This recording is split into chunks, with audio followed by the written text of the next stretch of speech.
We're pretty excited about this. And we got Juju Watkins. That's right. The LA Times Player of the Year girls basketball high school is on the show. What do you know? We also got a couple other guests coming up that would include Eric Sondheimer from the Los Angeles Times, the prep sports columnist. And we also got Randy Rosenblum from the SoCal Prep Report.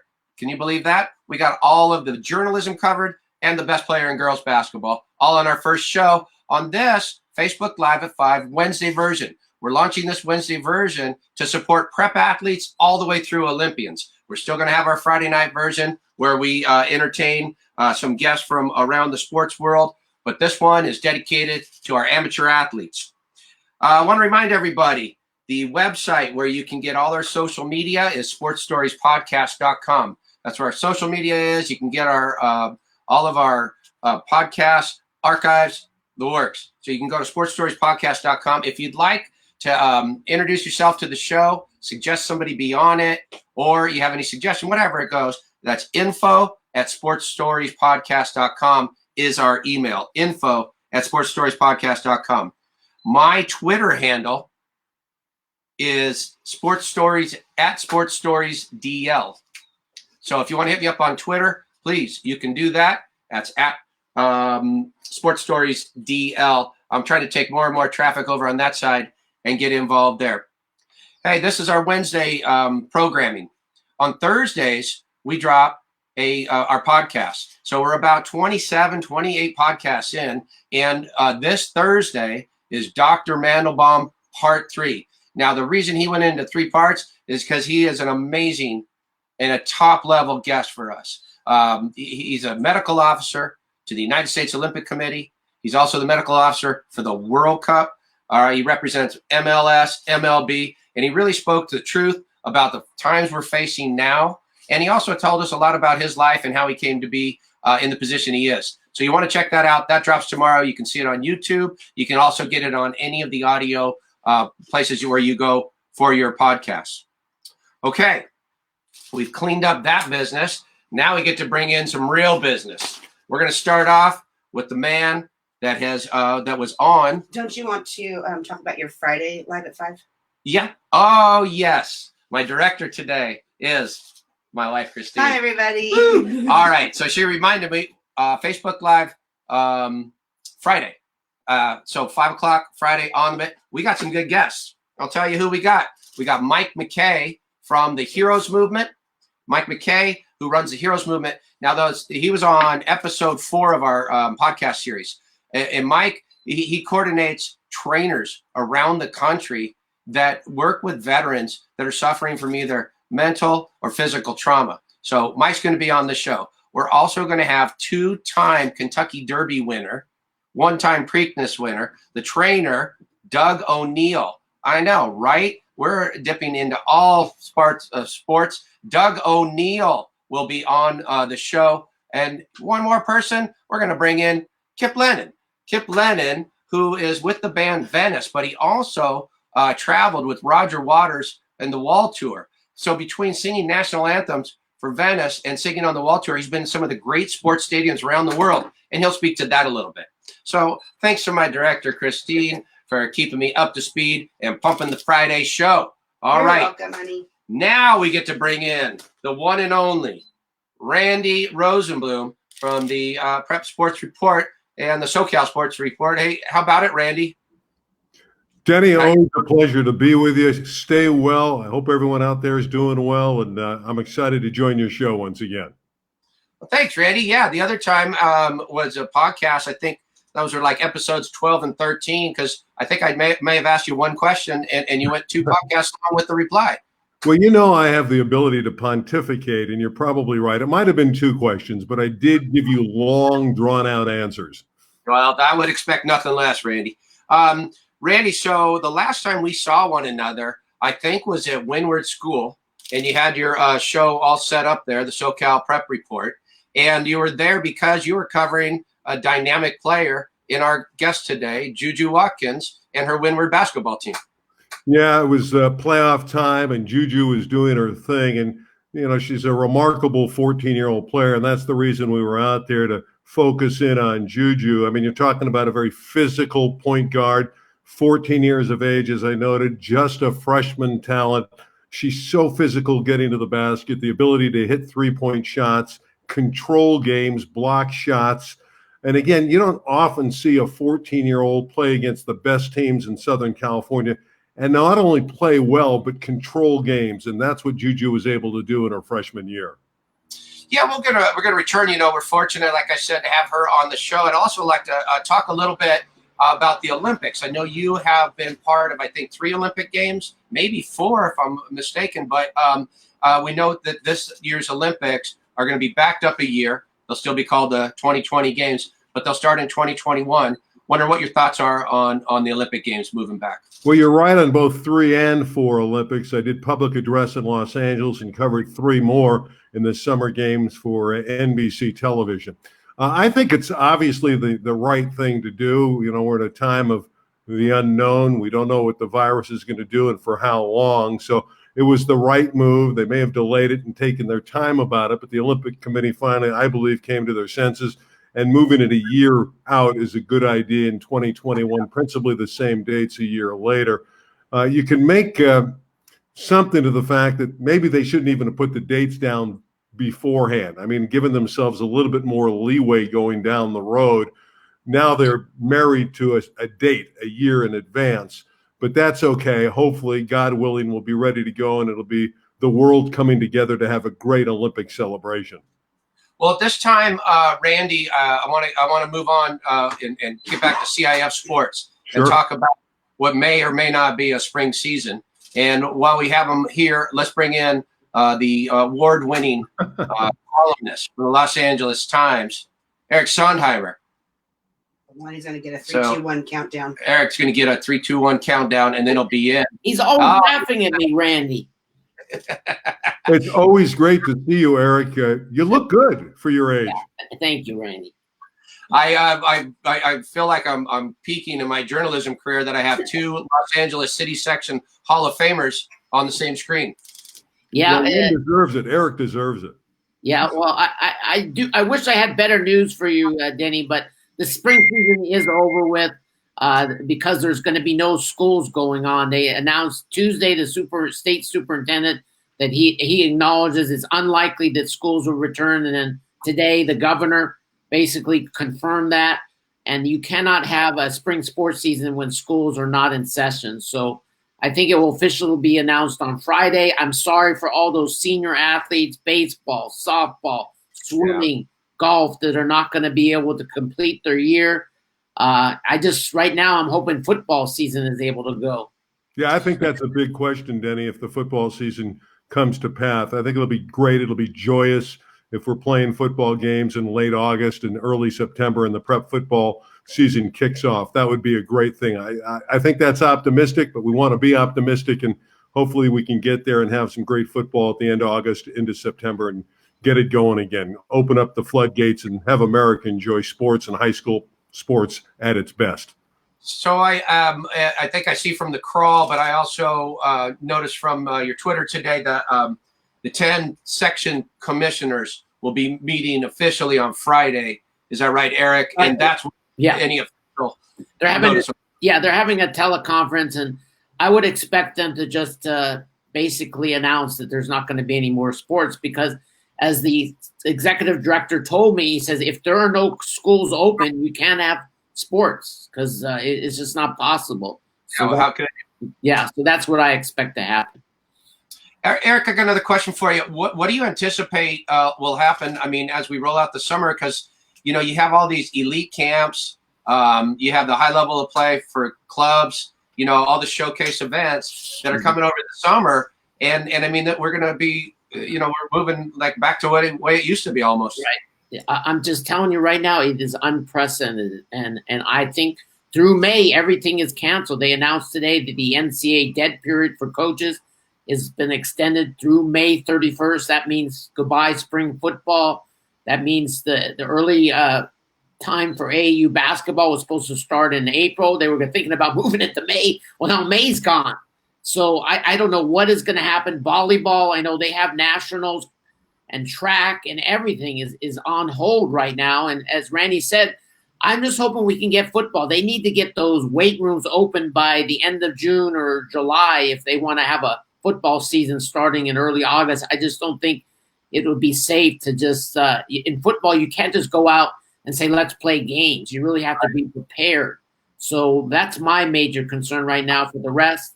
But I would like to say about Juju, she was the LA Times Player of the Year, and I was convinced after seeing her she was the best player. But I needed to find out from other coaches if my instincts were correct, because I was scared of picking a freshman as the Player of the Year.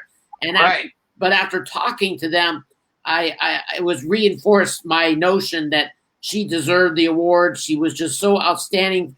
The beginning of the season, you have to remember, she was this highly regarded freshman, and she really wasn't scoring that much. But then her great coach, Vanessa Nygaard, decided to change things around, and she trusted her to step up. And she delivered. And I just saw her against the best teams, and she was always maybe the best player. And to me, that was extraordinary, as Randy said, for a 14-year-old. And so I'm confident that she was the best player. Is Randy still here? Can we bring him back up? Yep. Eric, there's something that's really fun I get to do on this show, and I wanted to show you. So, Randy, I'm back. I wanted to say thank you for being on the show, and we'd love to bend your ear, every now and again. But one of the favorite things I get to do on this is to wipe people away.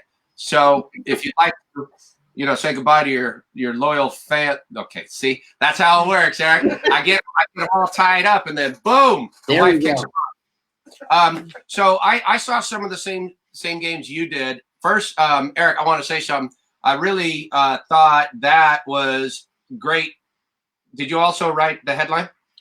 I did not. That's for the editor to do. Okay. Good job. That's a solid headline, and it was a great article, and it really made me feel good when I saw your selection. I know it's not only yours, but when I saw the selection, because I felt the same way in those final games. I saw her in about the last 4 or 5 games of the year, and she was clearly the best player there. Right. And that was what's so amazing. And the modern day coach says she thinks she's going to be an Olympian someday. How many times did the high school coach say a freshman in high school is going to be an Olympian someday? But it's really up to her. She has the ability right now. I think everybody is saying that with normal improvement, and she's a hard worker, you're going to see what she wants to do. And she wants to create excitement in girls basketball. It was so sad when Kobe Bryant passed because he was just starting to be that person to try and bring more attention to women's basketball, girls basketball. And we need to find somebody else to help that. And I think Juju could be that person down the road.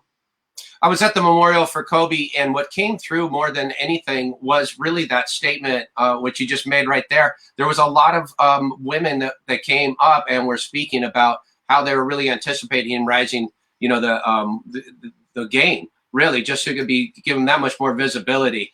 And so, yeah, I'm with you. When I was watching Juju play, I was like, okay, well, they're coming. They got plenty of good young players. Right, and I think she's ready for the scrutiny, the attention that she's going to get down the road as she keeps getting older. Again, it's still amazing how young she is, but I'm convinced that she understands what she needs to do to keep getting better. She's going to welcome others to be a good teammate and help support others down the road. And I'm just excited I get to see her play for the next 3 years at Windward. She has a great coach, Vanessa Nygaard. Now, you're talking about somebody who's giving a sacrifice. She should be coaching NBA, WNBA, whatever. She's that good of a coach, and Windward and high school basketball gets to work with her. I want to move off of Juju just for a second, then we're going to bring her in. We got some good news out this way, which was Evan Mobley named National Player of the Year. What's at the Morgan Wooten Award? Right. So a great award. He's part of the was going to be part of the McDonald's All-American game that also got canceled. So he's from Rancho Christian, headed to USC, going to join his brother there. 7 feet, great talent, certainly a potential NBA player down the road. We've had a really good run in Southern California for high school basketball. Some outstanding players coming out of here. Zaire Williams out of Sierra Canyon still hasn't decided on a school. I think UCLA and Stanford are both in the running there. So it'll be fun to see what he ends up going. But I think high school basketball has had a terrific run. We had Lonzo Ball. We had all these terrific players coming out in the last 5 or 6 years. So we're on a high note. I was wondering, I kind of feel like that Chino Hills team might have been the best team I've seen, and I've been going to games forever. Do you feel like they're up there at least in your top 5? No, I agree. It's right up there. I know everybody made a big deal about Sierra Canyon this year, but to me, it wasn't even close. The amount of attention that Chino Hills generated. That was a public school. People were waiting in lines for hours. Yes, we didn't have the internet to get in there, but the gyms were still much bigger than the Sierra Canyon gyms, and people were going there to see the basketball more than to see the kids who are on the team. I think a lot of it this year was about Bronny James, wanted to see the celebrities there. Chino Hills was about going out and seeing the Ball brothers, and Mr. Ball was holding court before the games and stuff. So it was a fun time. Good team. It was a great team. You brought up Sierra Canyon. I also saw, you've been keeping pretty busy on Twitter now that you're not having to commute to all these games you usually cover. But I noticed that you mentioned Sierra Canyon has a football schedule coming up that is worthy of being considered Division I. Well, they're prepared to play Division I. That's where they're playing. They've been moving and improving every year. This year they're going to have a scrimmage against St. John Bosco, non-league game against J. Sayre and some other top teams. They've gotten in a bunch of really good players, transfers at the line position, which is where you need to be. You want to play against Mater Dei and Bosco. Do I think they're going to beat Mater Dei or Bosco? No, but I think they can be one of the top 5 teams. They have a great quarterback coming back. He's going to be a 4-year starter. And so a lot of young players that will be a year older, and they have a very good coach in John Ellinghouse. So I think they'll be ready to make a good run. Yeah, Rock was on the podcast recently, and he was mentioning as much. They're going to continue. They push the envelope in all the different sports. Yeah, I would like to talk football with Rock, but then he gets mad at me because I'm talking football during basketball season. Then he wants to talk football in other seasons, so who knows? He's just as likely to talk junior high sports too. He spends his time at all levels. That's what I like about him. Okay, I think, Eric, it's time to bring in our guest of honor today. And, I certainly want to thank you for coming on the show, but I knew you'd want to say hello to Juju. So let's bring in Juju Watkins. She's named first team CIF Open Division, the LA Times Player of the Year. Hi, Juju. Hi. Congratulations. Thank you so much, Eric. I'm sure you're going to be working hard in the off season to make everybody feel good, right? Of course. That's right. Well, congratulations. You deserve it, and look forward to seeing you for the next 3 years, and keep doing what you're doing. You're a great example for everybody to follow. You're going to have so many fans, and I know you're going to keep doing well. So congratulations. Thank you so much. Thank you. Thank you. Hey, Eric, I wanted to tell Juju one more thing. Okay. When there it is. See, Judy, like that. No matter what, we leave them hanging, and then boom, Christine just takes them out. That's fun, huh? Man, I enjoy that. So first, I got to give you props on your tech skills, because earlier I want to let everybody know we had to figure out how to get you on this app, and you had to download a couple different things. Yeah, right? It was all thanks to your wife, Christine. Okay. Yeah, she put it together for you. That was nice. So, Juju, you guys, how's the family? Everybody is safe and yeah, we're doing our best to just stay at home and just keep ourselves quarantined. Okay, I want to know something. What are you doing to stay in shape? It's got to be difficult when you're on your own and you get that motivation and do it. What are you doing each day? Well, fortunately, I have a court in my backyard, so I'm able to put up shots and kind of get those reps in. And then as far as staying in shape, I do throughout the week a couple of times I do like run around my block. And then as far as like keeping my body like intact, I do workouts in my room. Is there any drills you do in your backyard court that like you could share? You could just kind of tell how it works. So if there's any other girls who listen, they might be able to pick up some orders from you. Yeah, of course. Usually when I like in any workout that I do, I start with form shooting. So I spend like 30 minutes doing form shooting, and then I do handle drills like between the legs, just reps, getting in reps. And then just shoot, mainly just shoot. I got a court out back too. And when we do interviews for our podcast guests here out of the studio, when we were doing before, we make them take a shot, and then no matter what, whether they make it or miss it, we keep it on the show. It's pretty good. There's some like the Laker announcer, the guy that hosts the show. His name's Chris McGee. He knocked his down from 19 feet. He's been bragging ever since. Wow. So that'll come in handy someday when you're on the podcast. Yeah. Yeah. Hey, so I know you know, at a school like Windward, it's a heavy curriculum, and you got a lot to do there. But I also understand you're a strong student. Is that right? Yes, I am. Well, I try to be. Well, tell me what subjects you like best. I would say my favorite subject is history. Nice. That's me too. Yeah. What part of history are you studying now, or what kind of like fascinates you? Well, right now we're doing like empires and stuff, so like the Roman Empire. Yeah, I mean it's a lot of writing, but I do like learning about it. Learning about it is nice. And then I would say my favorite subject is like learning about like the first people, humans on Earth. So kind of like apes and stuff. That was cool to learn about. Oh, nice. Yeah. So did you, we've been throwing in some of the movies on you that we got like from your father. And then we were at 4 of your games with Sports Stories, and we put some stuff together. And tell me a little bit about what you're looking at when you're on the court. Because when I was watching this, it seems to me like you almost play like a point guard from the forward, like from a 3 or a 4, sometimes 4, but from the 3 position, you almost play it like a 1 guard. Yeah. I would say like I'm more towards like you talking about like what position I play. Well, sure, but how you play the game. Oh, okay. So I would say like I'm more of like a dominant guard. Like, on offense, I like to be like at the top of the key, kind of like controlling things a little bit.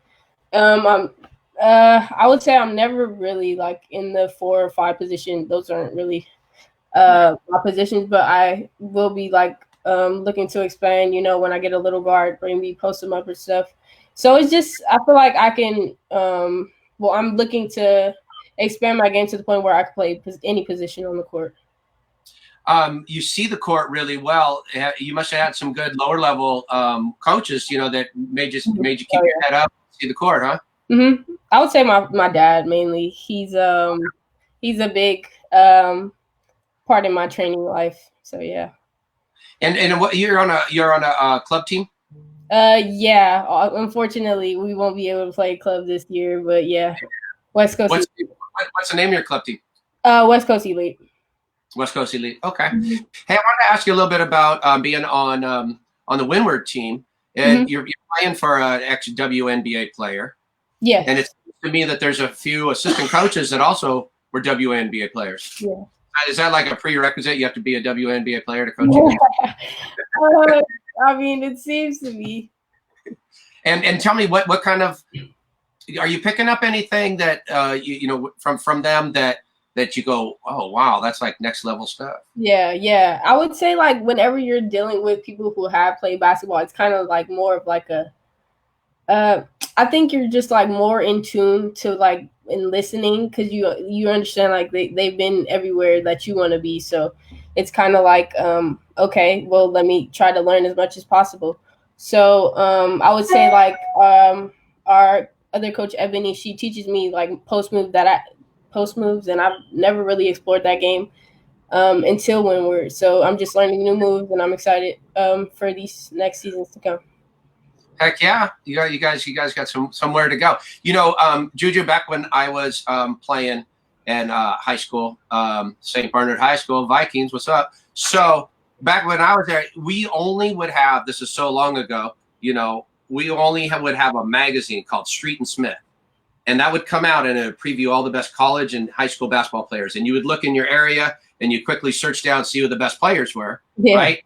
But you had no real evidence because there was, no footage or anything. So you have to go to their games to see if they were really any good. Mm-hmm. But such a different dynamic now with players that once you hear of somebody, you can look them up and see they're on YouTube. So kind of, I was curious, where do you go to see the rankings of players? Like what websites or what apps do you go to kind of see? And do you even look and see who's ranked in ahead of you? Nah.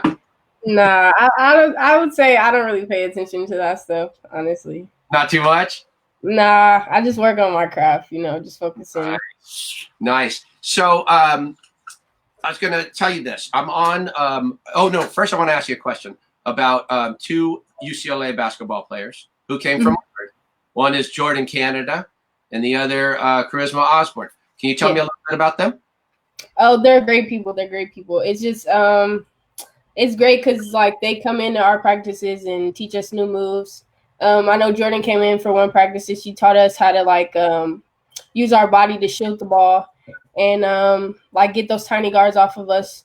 So yeah, just learning from them. They're great people and they're great basketball players. So it's an honor to carry on their legacy and hopefully be able to win more championships.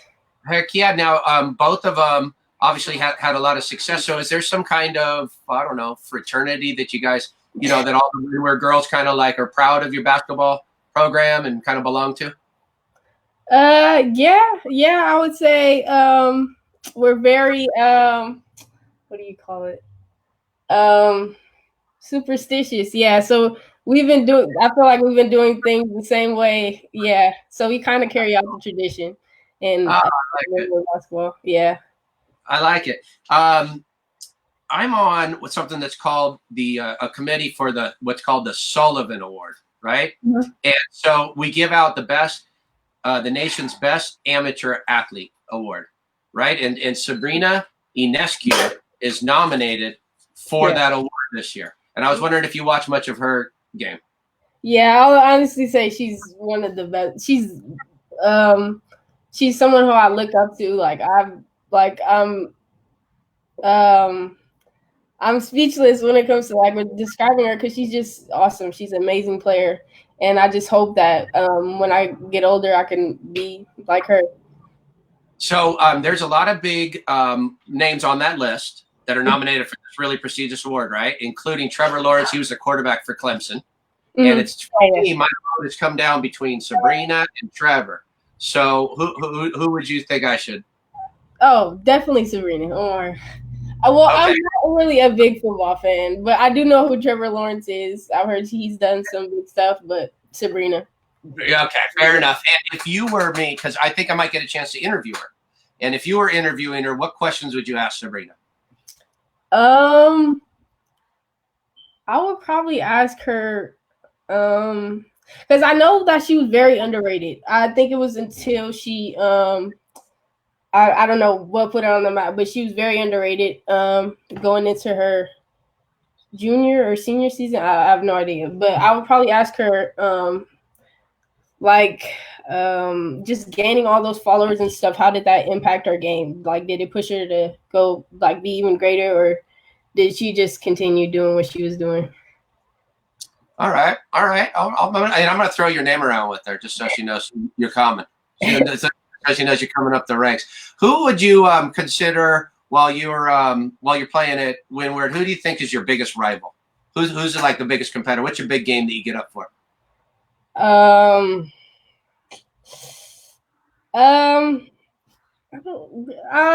mean, it's not really rival. I feel like every game is important to us, so it's kind of just channeling our energy and just learning that every game is a game. Like, we have to keep the same energy and enforce the same focus in every game. Do you? I'm looking at some of the questions that are coming in from our fans. What is one of your superstitions? Me, I'm not very superstitious. But although Windward is, so they kind of instilled some superstition in me. But I would probably say before every game, I just kind of try to calm myself down, because I notice when I'm very excited to play in a game, I get kind of fidgety and not really able to focus. Do you have music you listen to or a playlist or anything that calms you down? Nothing like that? No, not really. What kind of do you have the same food you eat every time before? What's your go-to? No, but I do try to eat healthy before the games. Okay. I don't eat the same stuff, just kind of healthy stuff. Did you notice that I was wearing a UCLA shirt because Charisma and Jordan went there? Yeah, I noticed. No, they're probably trying to push you, right? Are they trying to like, hey, I don't think so. they'll be gone by then, so they're like, do whatever you got to do. Yeah. Yeah. I got a couple questions for you, and they're called our rapid fire questions. Okay. Are you prepared? I'm ready. Okay, you ready? Yeah. All right. What's your favorite shoe? Oh, are you talking like a shoe that I have now that is my favorite, or like What's your go-to basketball shoe? okay? And then what's your go-to casual shoe? Go-to basketball shoe is Kyrie's. Yep. All right. And And then what is your casual one? casual, probably my Vans. Okay, fair enough. Yeah, it's a good dichotomy there. All right. Do you have a pet? Yes, I have a dog. What's your dog's name? Zelda. Zelda. All right. Yeah. What's your favorite sports team that you're not on? Favorite sports team, Sparks. The Sparks. Sick. All right. Do you have any other nicknames besides Juju? No. All right. What's your favorite video game? I don't play video games. Okay, good for you. What's your favorite board game? I was going to ask you board game, and then I was like, I should probably ask a video game. I would probably say Monopoly. Okay, that one comes up a lot when I ask our guests. Yeah. That one comes up a lot. What's your favorite main dish? Main dish. Probably pasta. Okay. Pasta. What's your favorite dessert? Dessert. Cookies. What do you have a pregame hype song that you like the best? I don't think so. No, I don't really. You have a favorite movie? Yes, Fifth Element. It's old school. Okay. All right. Do you have any brothers, sisters? Yes, I have one sister and two brothers. All right. You should throw their names out. Okay. So my older brother is Demai.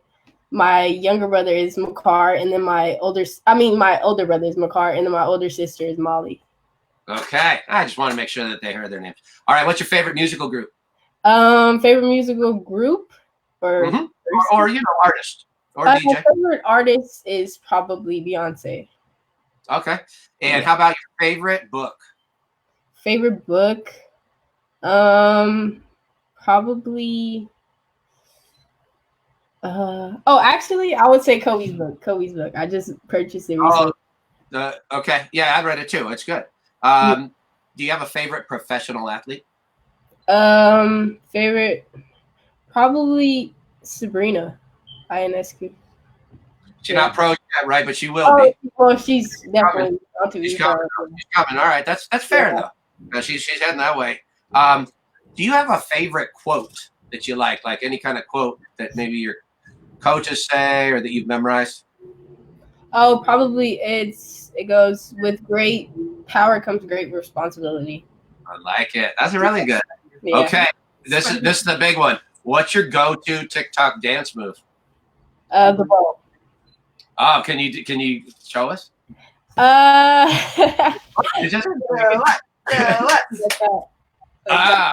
Solid. Okay, Yeah. that's good. Very All simple. right. Yeah, you know what? That's just like sometimes like your basketball game. Keep it simple. Yeah. Keep it simple. Do the right things. Hey, well, it was really nice having you on the show. Thank you guys so much for that. I hope you consider coming back sometime, and maybe you can also be like our help center. So when we have somebody who can't get on the show, we'll just send them to you, and you'll get them downloaded. Yeah. Yeah, that sounds great. Thank you, Juju. Thank you so much. All right. Hey, that wasn't bad, huh? We got the award-winning journalist, and we got Juju on the show. Okay, so look out for every Wednesday. We're going to have some of the top athletes, whether they're prep all the way up to the Olympic level, and then keep an eye on our Friday shows. Those are coming up this Friday. As I told you, Mike McKay, Doug O'Neill, Kip Lennon, and plus a host of others, including Box Cobbler Entertainment's Ray Castro. So we'll see you Facebook Live on Friday. Remember, Dr. Mandelbaum, Part 3 drops tomorrow. See you next time on Sports Stories and on Facebook Live at 5. We'll leave you with